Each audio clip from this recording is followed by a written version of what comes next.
The Struggling Artist Record Club is a vinyl record subscription service where I hunt and curate the best punk and punk-adjacent music out there and mail their record to your door each and every month. Imagine finding your new favorite band from across the country without ever having to leave the house. It doesn't get much better than that. The excitement of discovering new music just got that much easier. As a member of the Struggling Artist Record Club, you are going to receive some of the best music you've ever heard from bands you may never even heard of. Whether you've been collecting records for years or just starting out, the Struggling Artist Record Club is designed specifically for you. And right now, all new members get a Struggling Artist Record Club exclusive along with the monthly selection. So head to StrugglingArtistRecordClub.com, pick a membership, and start building that collection today.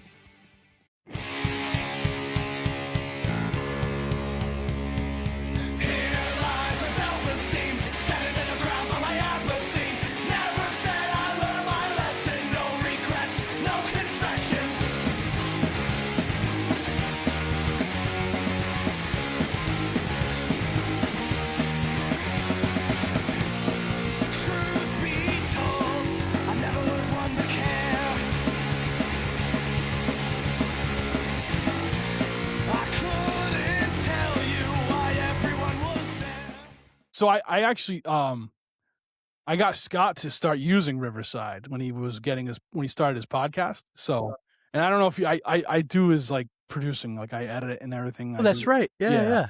So I make his like graphics and stuff for his intros and outros and all that shit too. Very cool. Yeah, that's awesome. So like I was like, you got to get on this, and like I just messaged him last night. I'm like, dude, I was like, hey man, you're doing a really good job. Like, you know, like he's come light years from when he first started with Riverside and like not and having all these problems to like now, like I barely have to mess with his audio. You know, what I mean? Like, no, very cool now. So, you know, he does great things, man. And like we were just saying, like him being up in the Hudson Valley is, I can only see that being a big positive for everybody up there. You know, very happy to have him here. Yeah, he does he puts on like great shows all the time. I know. I want to go to some of these. Yeah, like, I'm like bummed out, like when I can't. Yeah. I've been trying to get him to come out this way too for some shows. You know. Yeah. Hell yeah. I think he needs to see Coffin Salesman. That was like, yeah, that's always the big one. I'm like, you got to see Coffin Salesman. Like, you got to come out for a Coffin. Yeah. So, maybe I can help get people up there or something. You know what I mean? But like, yeah, totally. But like I over the last year, I've had a lot of people on from like the Hudson Valley, you know, I've had Trouble Bound on, Next Guard, you know what I mean? Like, and I'm like, man, and then I'm like thinking to myself, I'm like, well, Bobby Edge is like right there. Yeah. You know, I loved watching all those episodes. Those were great. Oh yeah, cool, man. Thanks for watching, man. Of course, dude. I appreciate that. And we have Bobby Edge on video, which I never thought we'd get on the Struggling Artists. You know, this handsome guy. Oh, me? Yeah. Me? So how's things going, man? I was thinking the last time we had you on, we did the artist spotlight for oh yes, Ill at Breeze. Yes, yeah. I remember rambling, and what was my phrase that I said about 300 times? I was like, you know what I mean, or like yeah. Those are fun though. Like when I do an artist spotlight, because like it's like Q&A. It's more Q&A than the regular conversations we have, right? And And then I chop it all up and I make this like cohesive thing. So I think that one came out really good too. Like thank you. That was fun. That might have been the last one I've done. Actually, it was that one. Yeah. Because I like to give people the option. I'm like, hey, you wanna come on and do the only time I'm like, hey, maybe we shouldn't is if like it was too close to the last time they were on, you know? So, I like doing those. I haven't done one in a while. When was that? That was like 2 years ago now, right? I think so. Yeah. Holy shit, man. Time 2024. flies. Yeah, I know, dude. Like Time flies. I was like, I put out one song in 2025 and I was just spent the rest of the time trying to write and do whatever. Oh, I was like touring or some shit. I can't remember. I can't remember what year things happened. Dude, the last like I don't know. The last 6 years has felt like one giant year that hasn't moved. So. Yeah, it's I feel that. Yeah, So, absolutely. yeah. So what did you put out last year? I just had a song called "Get Fucked Buttercup," and like I had the music for it, and it was gonna be on a compilation, but like everybody else backed out, so I Okay. it was I was in the studio, and then like the next day Trump got shot in the ear, and then I wrote like a song. I wrote the lyrics to it, kind of about that. Mm, mm. Well, more about him being a piece of shit than Right, a right. yeah. Yeah. That's cool. That's cool. What else is up, man? I mean, you've taken the recording thing pretty far now, right? Like, Yeah. I'm working on a full length right now. When you first joined the chat, I was like alt tabbed in a different screen, like mixing, and then I heard Bobby Edge. I went, oh fuck. yeah. Yeah. So I mean, now is you have your studio's close to you, right? Well, I'm in my home studio right now. That's just in Yeah. my kitchen, Yeah. and then I'll record bands at Nada in Montgomery. That's like 20 minutes away from me. Nice. Now, Very cool. is that like, do you like, are you part of that studio, or do you I mean, like, like you rent? I don't know how that stuff works. Like, yeah, like part of the money that I asked for goes to John, the owner, yeah. for letting me use the space. Yeah. Because I remember one day I hopped on the social media to post something, and like I try not to hang out on there because of all the negative stuff, but yeah, no, usually I get that. like the first, like if I see something positive, what pops up, I'll scroll until I see something bad, and then I'll go do what I was there to do. But I remember seeing you working with Hell Beach, and I was like, Oh yeah, that is a fucking match made in heaven. yeah. That was Yeah. that was a fun record. I did the tracking. I tracked the drums, bass, and vocals. They tracked the guitars, and keyboard, at their little studio, and then Reed Wolcott mixed it. And then my friend, did Dan Coutant master it? I don't know. I don't want to say that he did. I think he did. Yeah.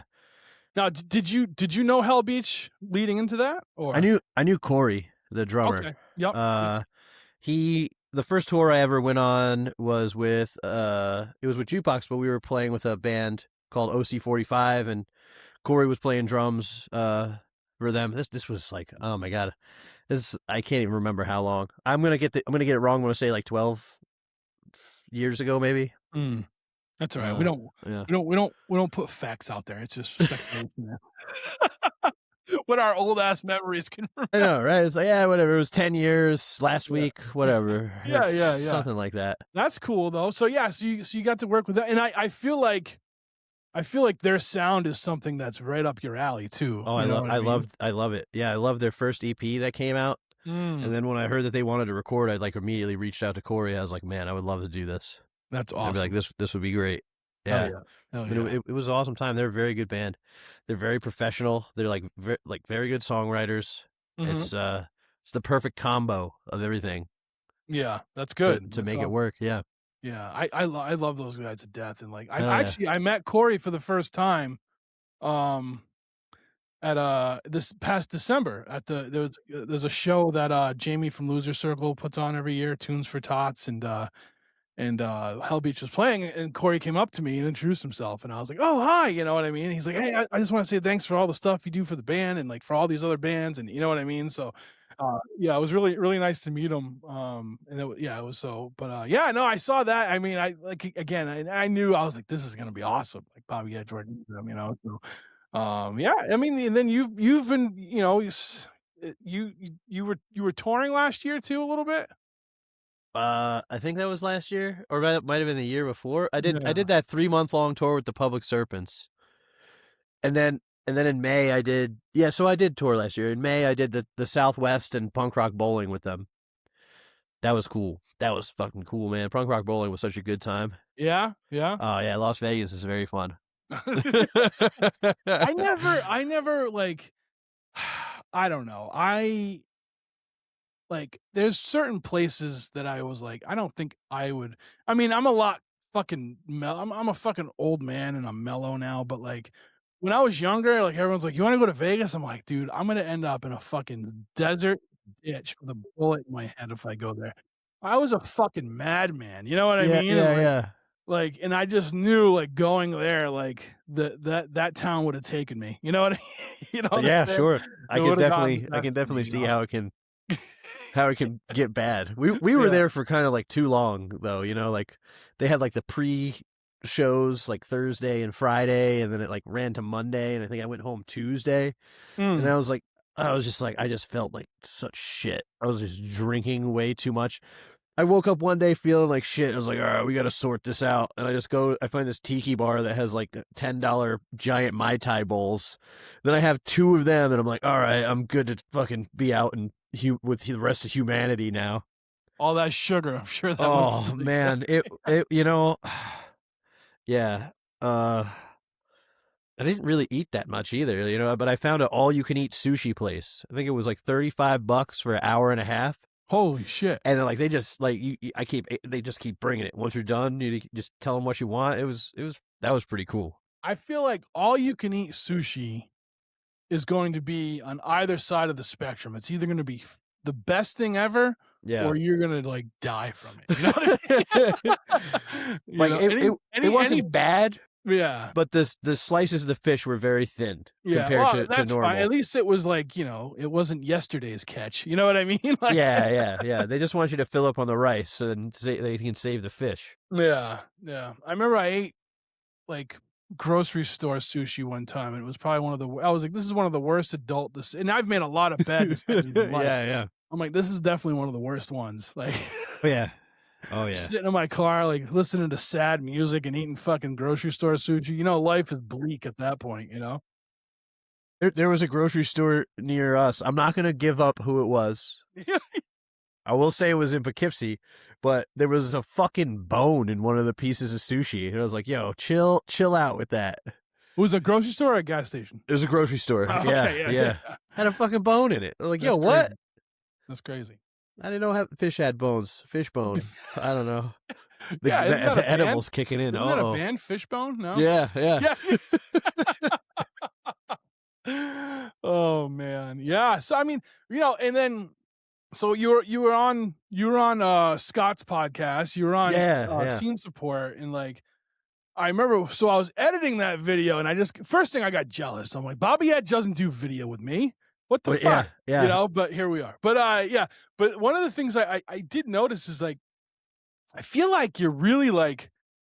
You're coming into your own with this recording thing, and I feel like I hope so. Yeah. I feel like it's something that like not that like I knew like because we've talked before about you like you know doing the recording thing, but like you speak with it with more like confidence behind you now. You know what I mean? Yeah, sure. Yeah, I've gotten to get a lot more experience now, and I know what I'm doing more than I did before. Right. And I think, you know, that's a good goal to have. Yeah. Look at you get all shy when I give you a compliment. Come on, Bobby. Yeah. So, I want to ask you this too. So, I know you're a big Brian Wilson fan. He also passed away last year, right? And um, has that kind of I don't know. Does that make your music like?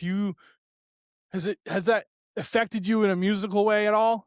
Well, it's weird. It's probably affected me more on a existential like view of mortality kind of way. They, you know, you see somebody like that is like an icon, and you know, even like Ozzy Osbourne too. You're like, oh, these guys can't die. Yeah. You know, they can't die. What?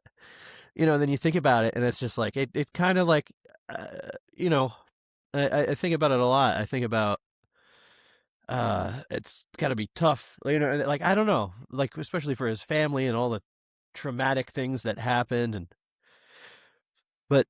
but yeah, I mean, I definitely I'm still listening to all the stuff.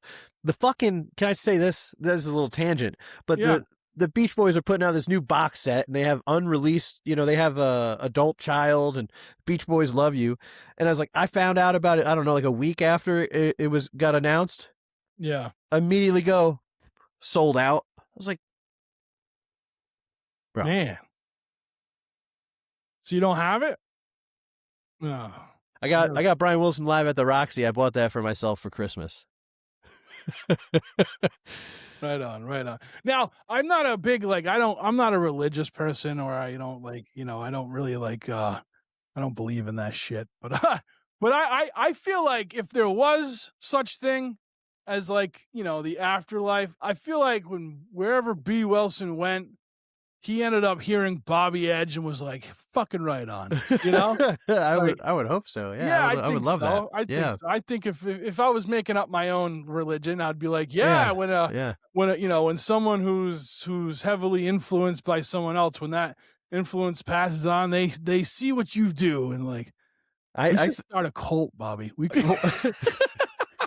I mean, sure. We could sell this fucking life, man. I mean, it's effective. Yeah. Recent. Right. No, I was events, just wondering, if you approach music, I don't know if it I don't want to say it I mean, it's a tragedy when someone dies, but yeah. If it affected your creativity at all in a positive sense, Well, I think that I know that when he died, I thought about his arrangements more, and I was just because I was watching more videos of him talk about what his process is like, and watching him play piano and such, and that definitely so I'll say this: I'm gonna be on a compilation that's coming out sometime this year. That's all Beach Boys covers. Wow. And I did a song, and I literally went through all the different videos of recording this album and this song, and learned almost not only just the song and all the harmonies and all the parts, just the history behind it, and the personnel who played on it, and all these other just really interesting things, and it added a whole nother layer of appreciation to that music, Hell yeah. So also, I it's funny that you say that, because you released. So we're going to talk about Dirt Handsome Volume 1, right? And hell yeah. And the first single was like Animal Bites, right? I like animals that bite. I like animals that bite. Sorry. Yeah. And I've noticed you've done a lot of promoting for it on social media, and you've talked about things about the song and everything, and which is awesome. I think I like that. I like to know the ins and outs of things, and I think it helps the artists when they're doing stuff like that. And have you noticed any difference in that with people listening or whatever? Or yeah, I think people are being much more receptive, because I'm just pounding. Well, maybe I don't want to say pounding. I'm jumping into their feeds more often now, because I'm just posting some stupid idea that I have every day. I'm like, oh, this will make some people laugh. Let me try to figure out a way to do this, and get them to go listen to my song if they think I'm cute and funny. Yeah. You're on the talk now, right? On the top? TikTok. Oh, well, yeah, I kinda. My presence there. I see you there all whenever I go on. Maybe because I only follow X amount of people, but yeah. I see your stuff on there too, and I'm like, damn, man, Bobby Edge is everywhere. I usually try to spread it out onto everything as much as I can. Sometimes I forget, and then because there's I don't know how many platforms do I got to post on. I use Instagram as my main one, just because it's my favorite. I just like the idea that it's pictures and whatever. I don't know. Yeah, pictures and whatever. That's it. That's sort of struggling with the pictures and whatever. That should be the title of the podcast. I get it. So I feel like Instagram is is like a home base for a lot of people. Like I basically like that's the only I'll put everyone's like Bandcamp up, and then I'll put like if they have a website up, and then I'll put Instagram, or if they have like if they're really active on all the socials and they have like a link tree, I'll put the link tree up. You know what I mean? Because like I trust me, man. I have to post just about every day, and like I do it when I hopefully my boss doesn't listen to this, but I do it when I first get to work every morning. I have a few minutes and I'm like just going through like, it's like, all right, so we go to Instagram first. And when I post from Instagram, it goes to the Facebook automatically. So I don't have to worry about that. Then it's like my Threads account is tied to the other Instagram account. So I have to go on to Threads and post it there by itself. And then I was like, all right, now we're on this Blue Sky thing. So let's go on Blue Sky and post there. And like now, then after Blue Sky, it's TikTok. And I'm like, all right, we finish up there. And like, I'm like, Jesus Christ, this is a lot. Like it's like, oh man, yeah. I wish like I'm sure there's some kind of fucking platform out there where it will post to all of them for you for $15.99 a month. Maybe when we start a cult, we'll put that for the basic plan. Yeah, if you want the super ultra premium plus, it's $300 a second to use. Yeah, that's where a membership will be called, the super ultra premium plus for the cult. Like the cult of Bobby Edge. We're gonna call it the cult of Bobby Edge, I think. Yeah, there'll be different tiers. There'll be like premium, ultra super premium, gold, diamond premium. I mean, hey, it works for the Catholics, right? Like just for a small donation fee of $3,000 a month, yeah, you can be a part of the cult. What does the cult do? I don't know. You tell me. Yeah.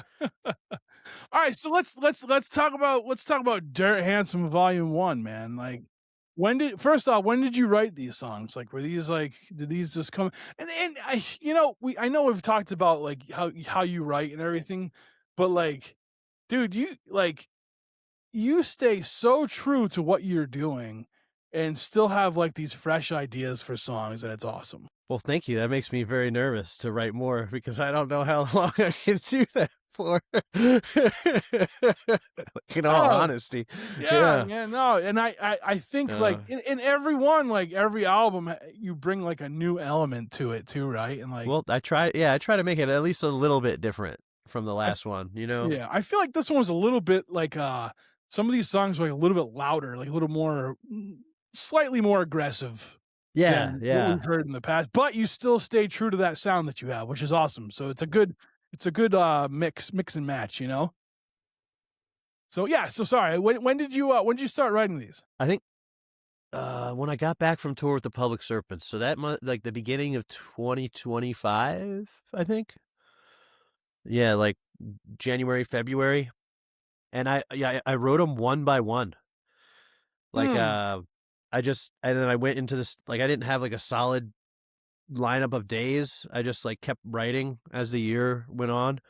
And I one of the songs, Strange Tales of New Jersey, I only started, I think that was the first song I started writing for Dirt Handsome. And it was only because one of my friend Alex, who actually wrote the lyrics for Calamity of Now, hit me up and he was like, hey, there's this band that's asking people to do a compilation for songs about like New Jersey and or maybe more specifically Wawa. I can't remember which one it was. And I was like, yo, that sounds sick. And then like I immediately started working on it and get in touch with these guys. But as like I said with the last compilation, that like fell through. And then I was like, I had this song and I was like, wow, I really like this song. I don't want to just, and I kind of built everything else around that. Okay, that's cool. I like that song a lot. I was listening to that song, and like as soon as I heard Junior Soprano, the sample, I texted you. I messaged you. I'm like, was that Junior? Yeah, yeah. And then you have so is that you at the end talking about the Jersey Devil at Wawa? Oh yeah. Okay, yeah. Yeah, that was just I like to let the mic run sometimes, and I'm like, all right, guys, just let me just try to be like silly or something and get something in there, Yeah, no, that's good. What made you use a soprano like sample? At first, it's because The Jersey thing? well, on the Public Serpents tour, we were rewatching The Sopranos at like everybody's like house that we were crashing at.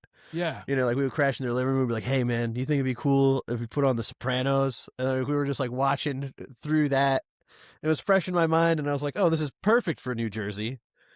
But then, you know, as the song kept going, I was like, I started using just any voice clip that I thought made sense in the song. And I was like, well, Blade isn't really New Jersey, but it's a reference to vampires, and then the Revenge of the Nerds, the nerd scream, and I think that's all that's in there. Yeah. I don't know. I like doing that. I like the whole thing with like recording and everything is like you get to manipulate sound. And when I was a kid, I always used to take like my CDs and upload them to the computer, and then like just cut them and put them around in like different orders and stuff. Okay. So, Yeah. and like, you know, try to make like Will Smith say like butt fuck or something by like, you know, That's awesome. but yeah, like, and I just like the idea of the little voice clips. I think they're the little silly things that are fun to stick in there like Easter eggs. Yeah, I think I've had a couple people on now that use like a few different samples in their albums, and I'm like, let's quoting like movie samples, you know? And Yeah, I'm like, it's a lost art. Like that was a big '90s thing, and then it went away, and like, you know, and I know I had Mike from Unseemly on. He's like, yeah, people give me shit. I'm like, there's not enough in them. People are like, you have too many. He's like, there's not enough. Like, yeah. so Yeah. like, I like that. Like, so when it was year 2 of the podcast. Yeah, it was. It was when or re2 of the relaunch, when we kind of went to a music direction with it. My cousin who had a podcast at the time was doing a big benefit thing for T1 for the what is it, I forgot it's the diabetes. It's like a diabetes foundation. T1D. Like they were trying to find a cure for T1D and whatever. And he was doing this thing. And he's like, "Do you want to like do you want to like be part of it?" I'm like, "Yeah, let me see what I can do." And at that time, I asked every music artist that I had on it. I was like, "Hey, can I use the song that we played? Like, can I use it on this like this mixtape that I'm gonna make for this fundraiser?" And they're like, "Oh yeah, go ahead." And I woven in like each song before the song came on, like I had a snippet of their podcast episode with me, you know? Yeah. The hardest thing ever was trying to master that thing for cassette. Cause like it kept sounding like it was underwater. And I was like, I don't like that. I needed to sound better. And like, I actually learned how to like, I learned where to go to kind of get it done for free online, you know what I mean? And, and like, I was like, all right, I'm just going to hit these buttons until I like the way it sounds. But yeah, no, I think that's awesome. I love when there's that stuff. And you're right. I get like an adrenaline rush from it or whatever, an endorphin hit or whatever. Because it's like, oh, I know that movie, you know, or like I said, I heard Junior Soprano and I was like, who, you know, and funny, like you said, you guys did the rewatch. Like when I got sick, so my job, we had a shutdown it was like an end of year shutdown. So I was already out of work, but like I couldn't leave the couch, like except for go to the bathroom. And like I started watching The Sopranos again, and like it was on a little earlier. I'm still navigating through it. But one of my favorite Junior Soprano quotes is something that I say all the time since I heard it when it was like first aired on TV is "Go shit in a hat." Like, and if I'll be a little I don't know, open up a little bit. So like I told you, I've been sick, and like one of the things I had to do was like I had to do a stool sample, and they literally, you have to shit in a plastic hat. Like, you know, we're talking about butt stuff on the Struggling Artist. Oh man. Really? It's like it's called a hat, or it just looks like a hat? I don't know. You know what it looks like when I was a little kid and I would go to a 7-year-old, when I was 7 and I'd go to a 7-year-old birthday party. Yeah. And they had like the plastic cheap cowboy hats with the string that always like pinched your skin. They look like one of those. It's just a plastic fucking sombrero, you know? It's like, and so when I went to see my PCP, my regular doctor, not I wasn't doing Sherm, I went to go see my doctor. I had said something to her about, I had a shit in this hat, and she's like, we call it the hat. Like, it's like, that's like the unofficial term that they, behind closed doors, the doctors and nurses call it the hat, so, but yeah. So anyway, yeah, that was my little soprano I story, love that. I guess. Yeah. I always have a good one. Yeah. Yeah. I feel like I told you, I think the first time you came on and we were talking about the Beach Boys, I told you my Beach Boys story. Like when I forgot which member it was. They were at this bar I was at in North Carolina, and like I kind of got into it with the guy, and I was like, Oh, yeah. Fuck off, dude. Yeah. You're not even an original member." Like, Yeah. So, but yeah, that's my soprano story. No, I think that's great. I like that. I like and like you do things. You're like, to me, Bobby, like you said, you like to make these cute little funny videos to make people laugh, and maybe they'll check out your music. But like, that goes even further when you're putting like little samples like that in your music. Like you're a positive dude, Well, I want it to be a good reflection of like me and my personality, and Hell yeah. I think it's like a signature, like that I'm gonna. It's I don't know. I mean, I don't know. I don't I don't know how to describe what I do other than just like put how I'm feeling out there in a song. Yeah. No, I get it. Yeah. And like we've talked about this before. Like you'll talk about some heavy subjects too, like with your music, but you put your Bobby, like you make, like you could make a sad song sound like dance music with like the, you know what I mean, with when you go into that like little surf sound that you got, so Thank you. no, it's great, and it's a good way to get it out there, like you gotta be you, and much appreciated with that. So yeah, so all right, so yeah, track 2 is Strange Tales of New Jersey. So you built the EP around that. Pretty much, yeah. That's cool. Yeah. That's cool. Yeah, I really liked Life is for the Living. Like that's a good tune on there. That's a Beach Boys song from Is it? From that unreleased album Adult Child that's coming out in that box set that already sold out. Because like I did that song and I was like, people are always like, Bob, you should do a Beach Boys song, and I was like, well, obviously. So then I figured, I was like, let me do the most fucking unhinged one that they have about exercising and like eating right. Like it Right on.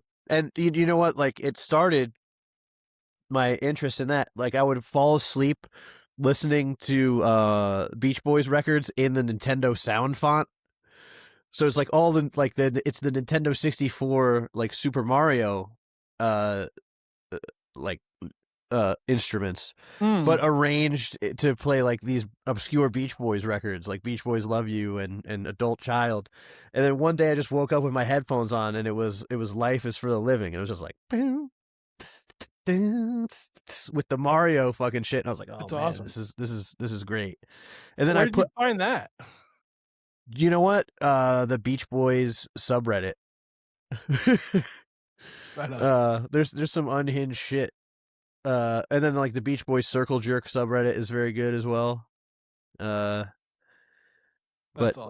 yeah, and I did the demo for basically the beginning of that song just because I had an idea in my head of what it would sound like, and I didn't think I was gonna finish it. And then I just kind of got obsessed with it one day. And I was like, oh, I'm gonna finish this demo and figure this out. Right on. And like you said, you said you did every song, like you did one song at a time. Yeah. Like I would get the demo done, and then or as soon as I was close, I would book the studio time. Whatever was like closest, and just did that 5 times. Nice. Now, do you when you're recording music for people, and you work with them on that, like, do you do that with your own stuff, or do you prefer to have an outside ear listening to your stuff? Oh yeah. So like, I know we can always be our worst critics, but sometimes we'll overlook something too, right? Like, yeah. I track the demo here, and like I don't try to go overboard with how I want it to sound. I just get it close enough, and then I take that into the studio, and then we basically kind of rebuild it, with me playing everything again and having my friend Brad come in to play drums, or Kevin, my old drummer, or Jeremy, and then the other guy who played drums who left, Joseph, and then my friend Craig. Like, it's hard. Basically, I'm just saying it's hard to get drummers. Yeah. Well, apparently not, because there's 7 of them that play with me. But oh my God, where did I just drift off from? I'm sorry. Recording the songs one by one. Yeah. No, my friend Sean Paul. Not. I saw that video. It's not that Sean Paul. Not that Sean Paul. Don't say that. Don't say that. Yeah. That was a good video, man. Thank you. Like, again, you're doing these like awesome things. Anyway, back to recording with him.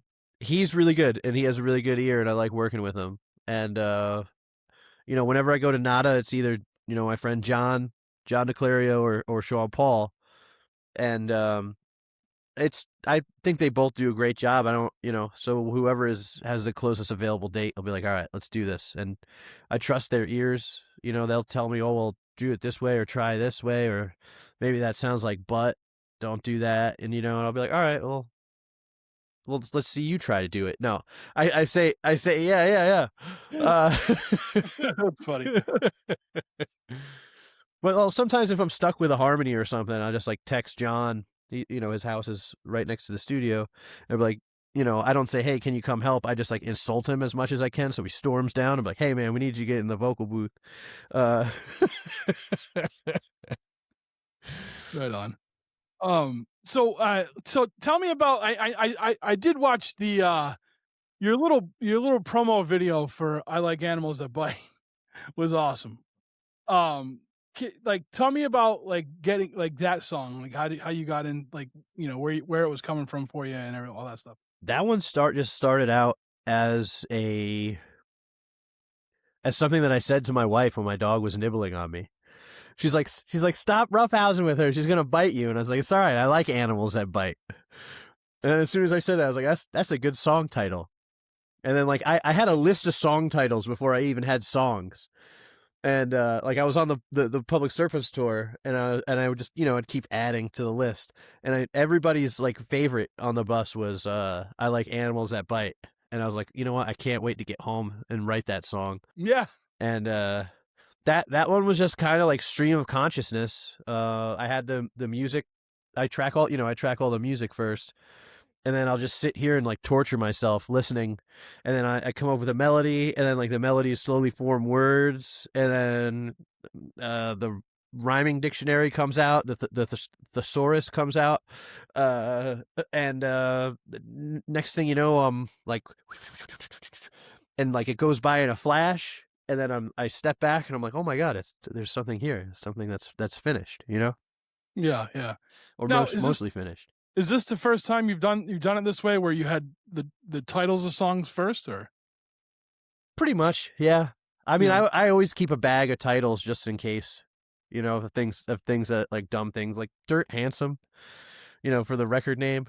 That was just a memo on my phone. I was like blackout drunk when I wrote it. I was like, I looked at it the next day. I was like, what the fuck does this mean? And I was like, you know what? I was like, I think I know what it means. It means I'm putting out an EP next year. Yeah. It's like Dirt Handsome. It's fucking like Josh Holloway from like Lost. I don't know if you're familiar with that actor. I don't think I am. No, he's just I didn't watch Lost. I watched one episode and got lost. So I was like, all right. I think I came in on like the last season. I was like, "What's this show about?" And I was like, I don't know what the fuck is going on. Yeah. That's tough. So all right. So Dirt Handsome is Josh Holloway. Yeah, like kind of like a more handsome version of Joe Dirt. Yeah. Like okay. Like more ruggedly handsome, less like meth Kid Rock look. Yeah. Like, all right. I'm looking at this guy right now. I totally get what you're saying now. Yeah, that's what a Dirt Handsome guy. Like, he's like, got like dirt on his neck and like Yeah. dirty jeans, and he like comes home and he's like kicks He's like a his handsome boots off. villain. Yeah. Yeah. Yeah. Man, he had a show on HBO that got canceled called Duster, where he just he that drove just a popped up Duster. when I looked him up. Yeah. And I Was that really good? enjoyed. I enjoyed it. It was Yeah. like a stupid, fun action TV show. It looks like almost like a 70s kind of action throwback, right? Yep, exactly. Yeah. You know what it is? People don't understand that stuff. Like they're like, "What is this?" No, you know what I mean? Like they need everything to be so literal and like planned out in front of them. But yeah, that's cool. That's cool. All right. So, well, so that leads me to my next question. Yeah. Is that weed wrapped in a Wendy's napkin? That's a title that got added to my list on the Public Serpents bus. Because like we were just sitting there, and there's like almost like this like little kitchen table kind of thing with all like the, I don't know, pots and pans or whatever. And I'm just like walking in, and I just see weed in a. I was like, "Yo, is that weed wrapped in a Wendy's napkin?" And then like, I think it was my buddy Nolan. He was like, "Yeah." He's like, "The guy who gave it to us didn't have a fucking bag." Dude, there's nothing worse. There's nothing worse than a drug dealer who doesn't have the accessories that you need. You know what I mean? So, not that weed's a drug dealing thing. Well, it depends where you are in the country, I guess. That's true. I forget where we were. Yeah. That But tour, no, that it's tour like was a one of blur. the, yeah. I'm like, if I got to bring my own baggie, dude, I want a discount, you know? Yeah, right? It's like, You're like, bagging my own groceries at the grocery store. I'm not getting paid for this. You're like, yeah, right? And then now you got to pay for the fucking bags. yeah. You do. Right? You're doing it yourself and paying them more for it. Yeah, you definitely. Yeah, it's crazy. It's insane. Yeah, but so like this song though, like tell me about the song. So we got the title out of the way. Okay, so I like to get drunk and eat chicken on a stick. It's one of my favorite pastimes. I like to take my friends to this yakitori joint in New York City and get drunk and tell each other stories and like laugh. And then, kind of just thinking about how I'm getting older and how I thought I would have things figured out by now, and how my brain is still just like a jumbled mess of fucking, like, those like super bouncy balls. Yeah. Like there's like 100 of those just going like, Oh, yeah. like all day long. And it's I was like, oh man, this will go away one day, and it never did. For better or for worse, I don't know. I am relating so well to that. Yeah, at this moment. Yeah. But yeah, it's kind of about like that stuff. And there was a band that I was kind of like getting obsessed with their EP, and I wanted to write something that kind of sounded like them. There's a band called oh my god, hang on, what the hell is the name of this band? They're from Atlantic City. Oh god, Gutter Drunk. That's a great name. If you hear their EP, I forget what it's called. It's their newest release. Like you'll know exactly that. Like I was inspired by like those tunes on there. I just thought it was so cool. I was like, man, this song's so cool. I want to write a song like this. Like, and I like challenged myself. I was like, all right, I can't use the same chords. I can't be in the same key, but I got to try to make it sound like it's that kind of style. And it was a fun little challenge, and made me think about writing in a different way, and like outside of my normal like box, Yeah. That's cool. It's always good to give us those little exercises that challenge us a little bit, you know what I mean? Especially with grow as an artist. And yeah, I do that with my writing. I've been doing it more recently too with my writing, like with doing that thing and doing that kind of sort of thing, like trying to write differently. I'm attempting to write a song again. I just can't. I have too many words in my head for a fucking song, but I'm gonna give it I'm gonna try my hardest. Do it. We're like, I'm at a planning stage right now with it. Like I'm such a fucking nerd, dude. Like I'm planning a song. Like that's how it starts. I don't know. Yeah. Dude, you know what I did? Like I am a notebook junkie. Okay. I have so many notebooks that are like, I have like for this year for the podcast notebook, like I have like, it's like a meetings notebook. Like I have things structured out.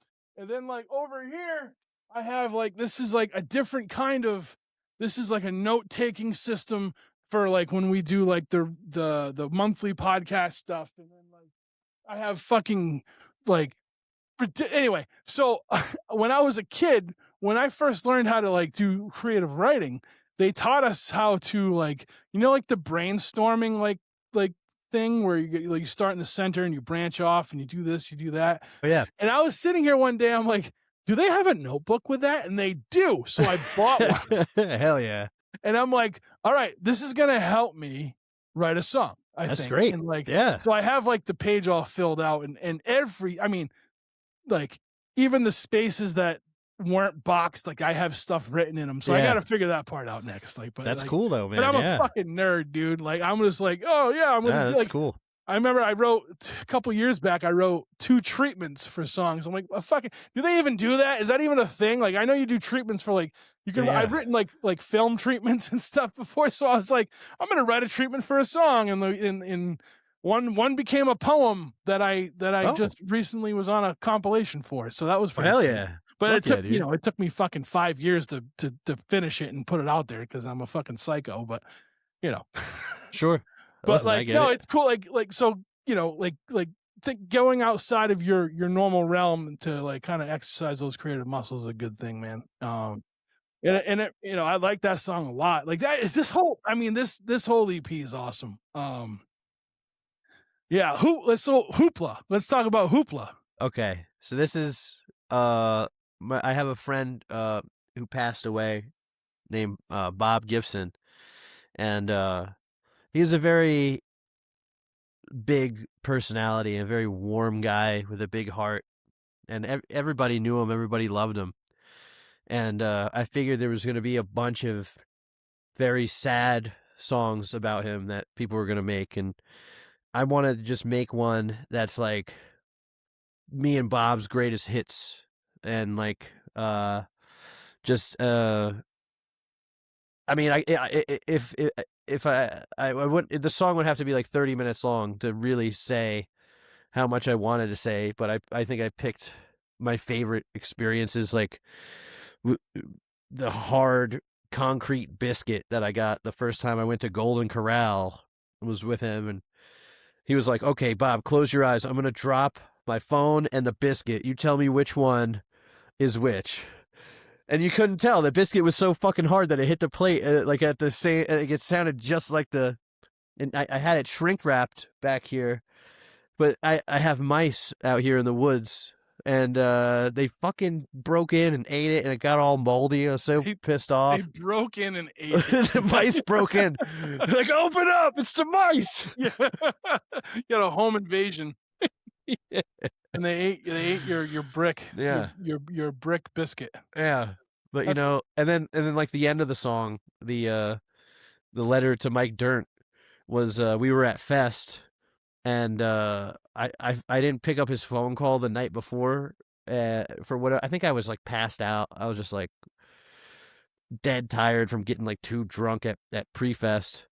And then I met up with him the next day. He's like, I will forgive you if you open up your phone, open up Instagram, find Mike Dirnt, and type him this message. And then he dictated the message. Or I think it was Bob and our friend Kevin and Furbus. I think everybody participated in, but that, and then he was from Detroit, so behind that is the "Don't Stop Believin'" keyboards. And he was the one who told me that like Steve Perry made up South Detroit, because south of Detroit is actually Canada. Yeah. Which so yeah, because it hooks in, right? Like, yeah. So that and him and I would every time I was on tour, me and him would just fucking, I don't know, we would go hard. We would stay up drinking beers, watching TV, and listening to music all night. And there's a good picture of both of us passed out with our like bellies out, holding hands, listening to like "Take Off Your Pants and Jacket." I think somebody has a video of it too. That's funny. But yeah, that's like my little tribute to my friend. Yeah, no, he was a great guy, and uh, I think it's just nice to have a song of fun memories and not, you know, something too sad. But which there's nothing wrong with that either. Right, I'm right. just saying from, I want to I that song for is more for me than like anybody else as like a picture book or like a what do you call scrapbook Yeah. of our friendship, That's awesome, dude. That's awesome. No, that's great. That's great. Makes me like the song even more, dude. Like, yeah, yeah. Yeah, that's good, man. That's good. So you released your first single, right? You released your first single at the end of January. Or I already forget what day it was. It was yeah, I got it right here actually. okay. Dude, your EPK is fucking legit, dude. Well, Like, you thank sent you. me this thing. Like, I've never seen a Bobby Edge EPK until now, and I was like very impressed with it. By the way, so Thank you. so the first, I your worked first, really hard on that one. yeah. I like Animals That Bite. You released the first single on January 23rd, and then on the 30th of January, you dropped the video for it, right?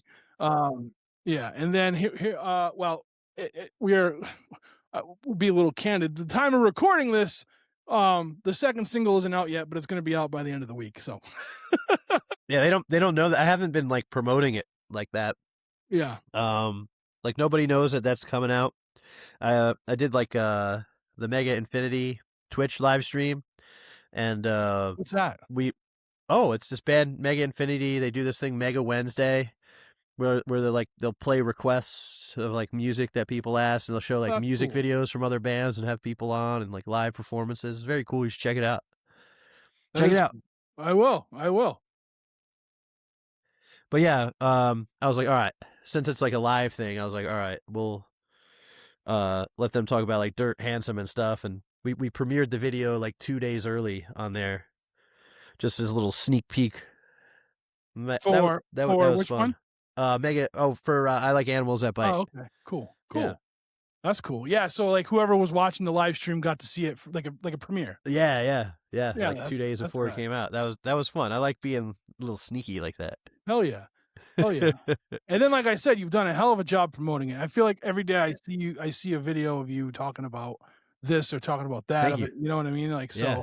so, keep that up, man. Like, I think that's really good. So yeah. So the second single is coming out, or it will be out by the time this drops. The album, I think, will be out by the time. The album will be out by the time this drops. So, so you're doing the release is on the same day as like a record release show? Oh, so I'm playing a show that day. Oh, okay. And I haven't announced it yet, but like, it's funny. People are going to see this and be like, he knew the whole time. Well, yeah, I mean, it's my plan. Here I am having an imaginary conversation now. But yeah, I figured, you know what? And it just worked. Like I'm skipping a week, instead of releasing the video a week after the single drops, just because that's like Valentine's Day weekend. Yeah. And I don't think anybody's gonna like give a shit. So Yeah. I figure if I wait after that, do the video the week after it, and then release the album the week or the EP the week after, feel like it flows pretty well, gets me in a nice spot where I want to be. Are you playing solo or do you have a band right now? It's gonna be a duo. My friend Jeremy, who's been playing with me for a while, he toured with us when I had my bass player Charlie with us last year or 2020. I don't know. Like I said, the years are all fucked up for me. Yeah. But Did I meet Charlie? Did I meet Charlie at Ilix Fest? Yeah.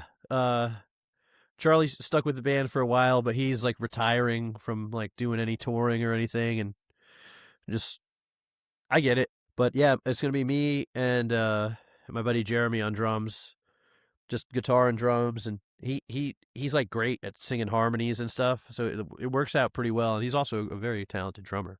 It's awesome. Yeah, Yeah. very very very cool. So that should be a good one. Nice. Where's that going to be at? I mean, this comes out after, but For my own knowledge. Hang on, here we go. I'm gonna do it like it was in the past. It was at the New Windsor Veterans Center. Nope, sorry. Orange County OCNY Veterans Center. Damn it. I got a lot of editing to do. I'm sorry. That's Oh all boy. right.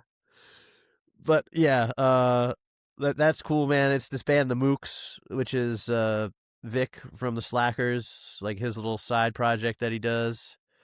So I'm excited. That's gonna be really cool, and like a lot of my friends are gonna be there, like playing, like the band Thieve. I love all those guys in that band. They're fucking awesome, and Trouble Bound, and oh, you Love know, those guys. yeah. Well, I play in Brian, the drummer from Trouble Bound. I play in his band now called PRPE, Really? where he plays guitar and sings, and Wow. our friend Sky is on drums, and my good friend Greggy Bubbles is on guitar. Nice. We just started calling him that yesterday. Greggy Bubbles. You got the inside info here. Yeah. That's awesome, man. That's awesome. So yeah, I mean, congrats on Dirt Handsome Volume 1. I think, and one of the things I love about you and in your music is like you put a lot of heart and soul into it, but not just that, like the vibe of everything, right? Like these songs, you arrange the songs in the correct, like the best way, I feel like, and it has a nice flow to the album, and like it's I like when I can listen to an EP and I feel like it's more than that, right? It's got the weight of it to it, and yeah, I know. Great job, man. Great job with it. And like I said, the name Dirt Handsome's a fucking great name. Great name. Are you doing any like physical release for this one, or are you gonna just do digital? You know what? Ow, my back. Oh, I should have stretched. I got CDs. Okay. CDs nuts. But this is CDs are nuts. Yes. You're right.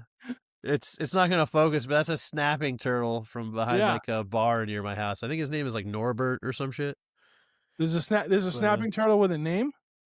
Yeah, he's like lives behind a bar that I go to, and they like feed him like mozzarella sticks and shit. So he's like always coming back.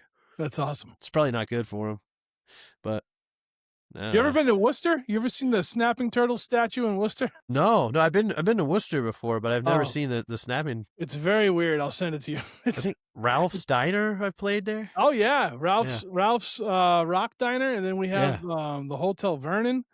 The Hotel Vernon is like the last. Is that the one that's on the corner? Is that like the pirate ship one? Oh yeah. I played there with Michael Caine before. Yeah. That's a great place too. Yeah, that place is really cool. Yeah, I'm gonna be going to Ralph's this Friday. I hope so. Hell yeah. Yeah. Who's playing? Leatherlung. They're like the metal band. They're really good. It's like Very party cool. metal. Like think of like White Zombie era metal. Like it's like groove metal. It's awesome. Yeah. They're really good. Yeah. But yeah, so that's awesome, dude. That's awesome. And so you got some CDs for it. Oh yes, and sorry, tapes. I have tapes on the way through A Few Good Records. Nice. They're doing the tape release. I'm pretty excited for that. Nice. That's awesome, dude. That's I like cassettes. I always, probably because I mean when I was my youngest memories, I remember having like an 8-track player, but I had one 8-track and it was like YMCA. And I had one vinyl record and it was Michael Jackson's Thriller. Damn, that's a good one. Yeah. But because I'm a cassette era kid, you know what I mean? Yeah. So, but I do like cassette. I try to get them when I see them. I think of those more of like art pieces than anything like. Yeah. It's something cool, like very cool that you could display. Hell yeah. And I think when people, so I've had this discussion before, like and I think CDs are kind of making a comeback now too, which is weird to say that CDs went away because like that's what trumped everything up until the digital world, right? Streaming and everything. So, but like, having those, even if you do like put something out on vinyl, having a tape and a CD, I think really helps at shows when people don't want to lug around a vinyl. So, but they want to support and get something, so they'll get like a cassette or a CD and just stuff it in their pocket, right? And like, so those are always, that's good to have, man. And I don't know, I'm just nostalgic for like old media, It's cool. Yeah. It's I would collect VCR and VHS tapes if I had the room, but my records take up too much of my fucking place, We got to get you out here, dude, this summer maybe or something. Come play my house, dude, for one of the house shows. Yeah, all right. We'll talk about that when we get off of here. The guy playing drums with me is in Massachusetts. Really? He's in Western Mass, but I'm sure it's that's not that far from Worcester. It's Western. I mean, depends where in Western Mass, right? If he's he's like 2.5, 3 hours from me, I think. Yeah. That's not I don't know if it's north. Well, it's got to be north east. Yes. North. It depends where. It depends where, right? I guess. Yeah, I don't know where Massachusetts is. I'm sorry. Yeah. All right. New England fucks me up. I know where Maine is. Rhode Island, not a clue. I couldn't find it on a map. It's because it's so small. That's where I'm from. I'm from Rhode Island originally. Oh, really? Yeah. I moved out to Worcester in 2011, end of 2011, and like I just like liked Massachusetts, and I was like, oh, this is gonna be home base, I guess, So, but New England's weird because you can actually get through all of it in a day. Right. Yeah. So. And they got what is it? The Wieners, the New York system. Is that? Oh, yeah. I had my friend Derek, Derek Rossi, like years ago, him try to explain it to me, and I just couldn't wrap my head around it. He's like, nah, they're Wieners, kid. I'm like, what the fuck? It's not a hot dog. It's Wiener, New York system. Yeah. That's a Rhode Island thing. Yeah. Onlyville is where you really get the good ones, like the authentic ones. But I would like to try one. I'm down. In Worcester, we have something close. They're called Coney Island dogs. They're yeah. They're a little different, but sure. Same thing. But no, dude, you come out here. I live near that part of Rhode Island, even though I'm in Massachusetts. So I'll bring you for some fun. You come play at my house, and I'll buy you some system wieners, dude. Yeah, I'm ready to get sissed up with the wieners. I don't know. That doesn't sound right. I'm a cis man with some wieners. I know. Dirt Handsome Volume 1 just came out, right? Yeah. See that? I did that. Yeah. But what's next for Bobby Edge? What are we doing? Like, are you still playing with the other band, or? Yeah. Well, I mean, at the time of recording, I'm still playing with PRP, and I'm filling in on bass on the 21st for my friend Elio's band called Knife Throat for a show in Yonkers. And then, do I have any? I play in Jeremy's band, my drummer. He has a band called Blue Museum. I play bass with them. And basically, like anybody that's like, hey, you want to fill in? I'm like, yeah, sure. I can't say no to anything. Bobby Edge, the Mercenary. I like doing it. It's fun. When you learn other songs that people write too, it's kind of fun too, because you kind of get to like know them in a weird way that I feel like not a lot of other people will do. Yeah, can you expand on that? I like that idea. I like that. Well, like, that. When I like playing with different people, and you kind of get like a little glimpse inside their like how they write, and like how different things that they do, like different maybe patterns that they'll use a lot, and maybe do different things. And I don't know, I think it kind of says a lot about a person, like the way that they write, and it's like a more intimate way to get to know somebody. Right on, dude. That's awesome. I never even thought about that, but it makes total fucking sense. Music is like it's all the same language, but like everybody has like different accents. You know what I mean? Like, yep. It's very cool. I'm very interested in how other people like play and like perceive music too. It's awesome, Yeah, I'm not gonna lie. I want to go have chicken on a stick and talk about life with Bobby Edge. Yo, hell yeah, man. We'll get a pitcher I of feel beer. like we only hung out at Ilix Fest that one time, and like, but every time we talk, it's like we've been friends for fucking 30 years, man. Like, oh, thank you. Thank you. Thank you. Yeah, man. I want to have chicken and life talks with Bobby Edge. I Dude, think. it could happen. Yeah, we should have. It should happen. How about that? Like, yeah. It will happen. Yeah. If we have to manifest it. Well, yeah, it will happen. Definitely. It definitely will. And we'll have wieners. We'll have wiener talk too. I'm ready for that. That's right. Wiener talk with Bobby Edge. Dude, we've thought of awesome things, events like Wiener Talk with Bobby Edge and Chicken Talk with Bobby Edge to the Church of Bobby Edge. Yeah. Right? Our cult. Yeah. I think we are in for nothing but riches in our future. You know what? I hope so. You know. Right on, man. Right on. Well, cool. Bobby, where can people see your awesome videos on social media? Where can they buy your music? And why isn't your last year's single? Oh, because that was for a comp, right? That was for a comp. It was originally for a comp, and I just decided to. That, and why isn't the new stuff on Bandcamp? Okay, because. Do you like fractions? Is that why? No. Ill at Breeze, I did put up there, but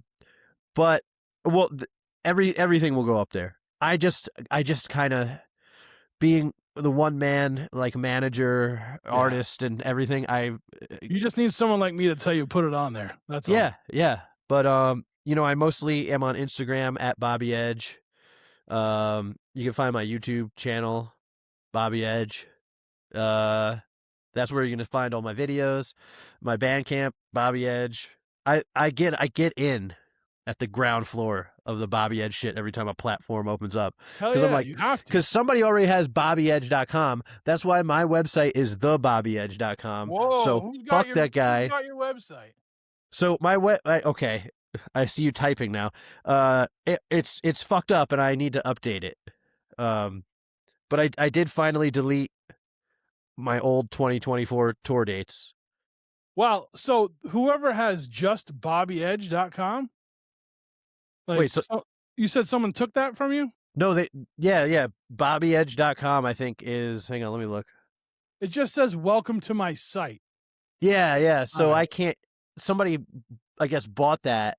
I'm going to get this. And, I'm going to get this for you. I have ways. Okay. I gotta hire a nerd, but I will find this person and I will get this web address for you.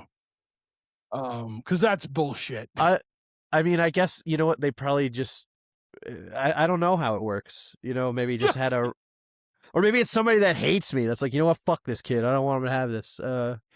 Cause all it is, dude, it's just like a white thing. And it has 4 words of text. Welcome to my site. And that's it. I'm gonna find this guy. I have a what's the quote from Taken? I have a particular set of skills. Like, wait, imagine if there's like a secret thing to click on somewhere. That would be awesome. And then it took it to your site. Yeah. Welcome We're to gonna my find site. that. That's crazy. That's crazy that anyway, but you are the Bobby Edge, right? You are the Bobby Edge. TheBobbyEdge.com. Yeah. And you have a little icon thing under, like, next to your web address. That's like a Burger King thing. I don't know how to do that. The guy I paid to do that figured all that out. But I know how to update it on the back end now. He talked me through it. And I've been putting that off to update because it's another. Oh, it's a time suck. It's another it takes thing. Time. Yeah. That's how I am with the website for the podcast. Like, and I have, like, I have people helping with here and there with it, and like that's great. And like, and Arya has been one of the biggest, like, one of the best things to happen is him joining like the Struggling Artist team or whatever, because like he has so many good ideas, and like he had this idea. He's like, you should have like an event calendar thing for people to post. I'm like, yeah, but like I just don't have the time to go in and take their input and then post it, right? So I ended up I ended up like figuring out how to make something so it did it automatically, and it worked for That's like 2 cool. weeks, and then it fucked up. So Oh, yeah, so I got to figure that out. But it just takes time, dude. It just it's like it's a lot, man. Especially like you make music. You're not a web designer. That's the way I no. see it. Yeah. Yeah. Whenever I have someone on and they're like, we don't market that well and we don't do this. I'm like, it's because that's not what you do. What you do is you make art, and that's what you do. Like that, and you make music, and like you know what I mean. Like that's you like. It sucks that you have to do all the other stuff, but like no one can fault you for not. Like it's Yeah. not No. your wheelhouse. You know what I Yeah. mean? Like we're all out here just doing the best we can, Bobby Edge, and like so you'll update your website when you can. You know what I mean? Yeah. Soon, hopefully. I don't know. Maybe. I And guess. pretty soon you'll have that other web address. We'll see. All right. You a strong arm that guy. Well, Like, I don't want to incriminate myself, but we'll just say there's ways of getting that. okay. There's ways of getting that web address. Understood. But, yeah. Yeah. So, I mean, do you have like an endless source of songs? Like, are you going to put something else out this year? Maybe next year? Are you not even looking at that right now? You're just focusing on this release, or? I have studio time in April. Yes. How did I know? I have like a loose concept of what I want to do, and like maybe some parts and maybe like a song or two ish, but nothing demoed yet. It's all just like still in my hands on my guitar at the moment. I've been busy, man. I'm this record. I've been mixing a record. Can I don't know. I think they'll be cool if I tell. Should I? I mean, I don't know. They have to have announced it by then. Well, it's Cold Rex. Do you know that band? No. Okay. It's my buddies from the city. Try to think. They used to be in like other bands. Cold Rex? Cold Rex. Yeah. Like WRECK or REC? Yeah, the W's. The W's. I'm gonna check them out. Oh, they're really good. This record is like awesome. I really like the songs. I'm having a good time mixing it.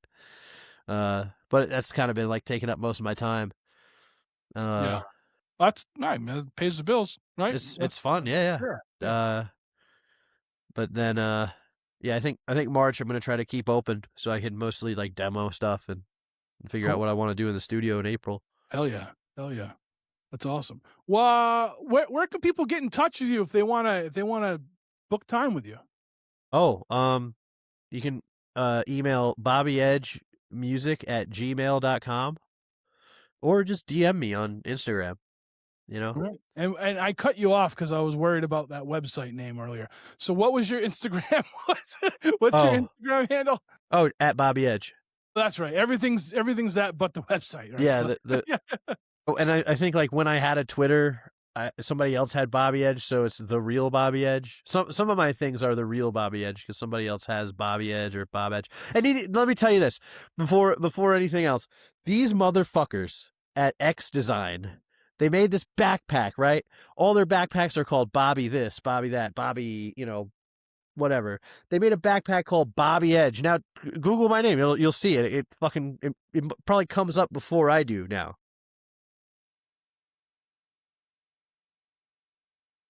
Nope. Oh, I beat him. Well, I'm beating him out, or on my algorithm anyway. My Google has your Instagram, your website, and then X Design. Then Man, finally, those are like I finally got on top of them. Those are ugly backpacks too. Yeah, I don't know.